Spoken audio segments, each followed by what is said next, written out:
It's so huge, no one can even be an expert really in one area, in my opinion. It's so lengthy in the different interpretations of history.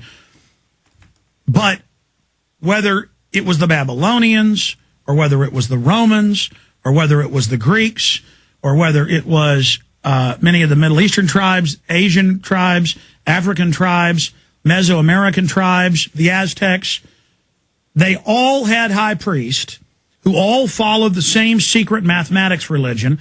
They all worshiped the same snake god, and they all demanded women, children, and men, normally the most beautiful, the most healthy, to be sacrificed. And the Aztecs particularly believed great pain had to be created. Now, even the elites there, not just children having their hearts cut out and then cut up into meat, that's how the priests funded themselves, was the sale of the #1 meat that was consumed, human flesh, in all of the Mayan kingdoms, but particularly the most aberrant, the Aztecs, the most extreme, that they would take long pieces of rope with glass through their tongues and through their genitals to create hallucinations of pain while taking hallucinogens. And you see that in all these different cultures, believing that they had to feed the snake god with the blood. And so even if you don't believe in God, the devil, two different forces, any of this, the point is, Tony Blair, his wife, I mean, they admit Blair went all over the world, Francois Mitterrand, all of them, to be possessed by the spirit of white light. He would hit the ground every morning, flop around. That's mainstream news. The bushes and skull and bones in big pits of feces and urine, being reborn in homosexual orgies. Someone dresses the devil with a crown, brings them into knights in Satan's service. This is admitted. And so you need to understand this is real. Even if you're an atheist and don't believe in anything outside the limited senses you have, and you don't believe in the sixth senses or any things that have been proven in university studies, you must know that the most aberrant, the most destructive have created a kingdom of psychopathic delight to trample on and be trampled on, to press on the nerves of power, to humiliate innocence and beauty. Because to them, the psychopath describes being in a cold, horrible, depressed place until they're torturing a child, until they're torturing a woman. Then it's like a blazing light. I've had the top psychiatrist on who've interviewed hundreds of killers. And it's all the same. They are alive when they've got a woman chained down, biting chunks out of her. They're alive. Hitler was only happy he would go to the front and watch through high-power binoculars burning cities and could stay up for days on end without drugs or coffee, just loving the death and the burning and the black uniforms and the armored vehicles. This is the spirit of the New World Order. It is death, and it seeks to kill. David Icke, the elite have stated openly, and we have this in my film Endgame, that they will destroy the planet before they let true humanity bloom. Where do you see that going? Wishful thinking. There's a lot of wishful thinking going on within their cabal, because compared with consciousness in its true state, compared with the infinite consciousness that is all that is and we are part of, and we are, they are a fly on an elephant's back. They have a massively inflated opinion of their own power because they are completely, exactly as you've just described, for the reasons you've just described, they are absolutely disconnected from higher levels of awareness and consciousness. They are in a tiny box themselves. They've only been able to control us because they've manipulated us into a smaller box of awareness than they're in. And when we awaken, this is why they're terrified of it, we just blow the fly off the elephant's back when we're in our true power. And this vibrational change, this consciousness shift, this consciousness awakening is coming.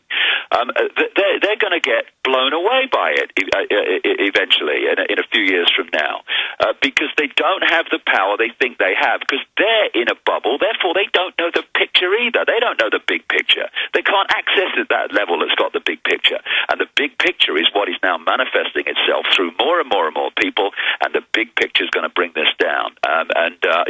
There's many people I wouldn't like to be for the next little part of our existence, and every single one in the control system is top of that list.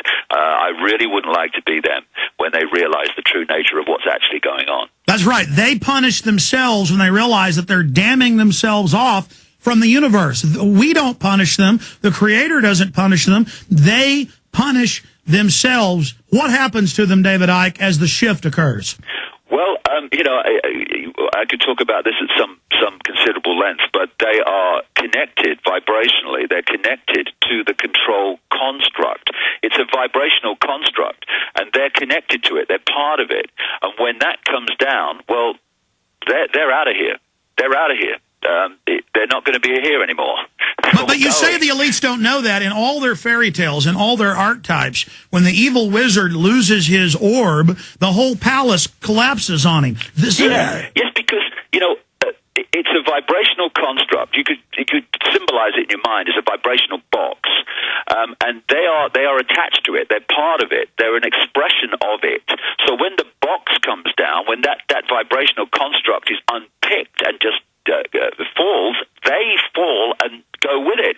They're at the physical level, these guys are going out of existence because obviously as consciousness, higher levels of themselves that they're completely disconnected from, that continues to exist because we are all eternal consciousness.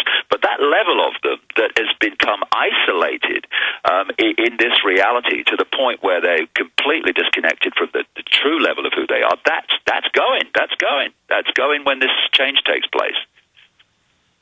I want to throw out a few other points, just getting back to the lay of the ground, the topography here in the third dimension, David Icke. They are now, there's no doubt the awakening's happening, and we're always saying it's happening, but now it's exponential in whole magnitudes of level. So is their tyranny. Obama being announced the Peace Prize for torture and expanding wars, throwing it in our face, saying this is what we honor, a sick joke, handing the internet fully over to ICANN and the UN 2 weeks ago, open announcements of the end of the dollar, open announcements of world government.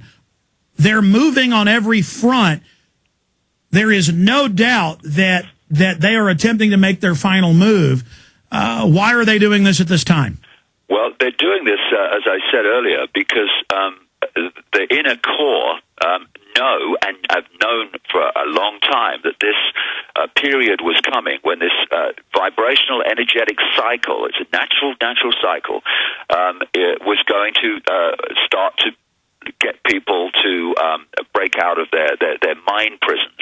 And so they have thrown everything they can, and there's more to come, obviously, at us at this period of time, because they know this is happening, and they want to put the lid on it. What do they think about us? Alex, if you look at it from another angle, because, it seems that they're all powerful and all this. You know what? They're throwing all these things. You could list them forever, the things that are coming in. Why? It's panic. It's blind panic. They might be arrogant on the outside, but not on the inside. It's blind panic because that's what I was going to say. They know that their control system is under more threat than ever before. And I got news for them. Chill out, guys. It's coming down. Well, I agree with you, but it's going to be one hell of a ride. It is. The next few years are going to be big time challenging. What do they think of us? I mean, I've had 5 big hit pieces the last couple of days against me. And they're almost marveling. Oh, he's dangerous. He's hypnotic. He's rising. He's got them chanting the answer to 1984, 1776. He stood before Bilderberg and said, your New World Order will fall. Humanity will defeat you. And if just little old redneck Alex Jones has got them literally, even in their own writings, afraid. Don't they understand that I'm only one little expression? David Icke is only one little expression? Well, you see, we go back. We talked a little while ago, earlier this year, about that film A Bug's Life, and where the grasshopper said, but one ant stood up to us, and if they figure out that they outnumber us 100 to 1, then that goes our way of life. They're terrified of what I call the first domino, because they know if the first domino goes down, it hits another domino, and the whole. But it's already gone down. So they target people who could push the first domino down and start this whole thing. Well, a lot of dominoes have already gone down, but you know what I mean. But they know if they kill us, attacking you, then brilliant. It means you're doing something they don't want us to do. Great. But if they kill David Icke or Alex Jones, they also know that will definitely be a domino. So they want to attack us, but at the same time, they know it only makes us stronger, and they know we're out of fear, ready for that if it happens. We don't want it to happen, but we're ready. David, it's been the most amazing interview ever. Yeah, it's in Phoenix. It's this Saturday. I'm speaking all day from about 10 o'clock through to the early evening in 3 sections. I'll be speaking for about 8 hours, connecting loads of dots, not just about the conspiracy, but the real deep background from where it's come, and some really, really deep and amazing stuff. And it's a gorgeous theater, a great atmosphere. A great atmosphere to experience. David Icke this Saturday in Phoenix. Be there. I can't be there. My crew will be there. David, love you. Appreciate everything you're doing, buddy. Cheers, Alex.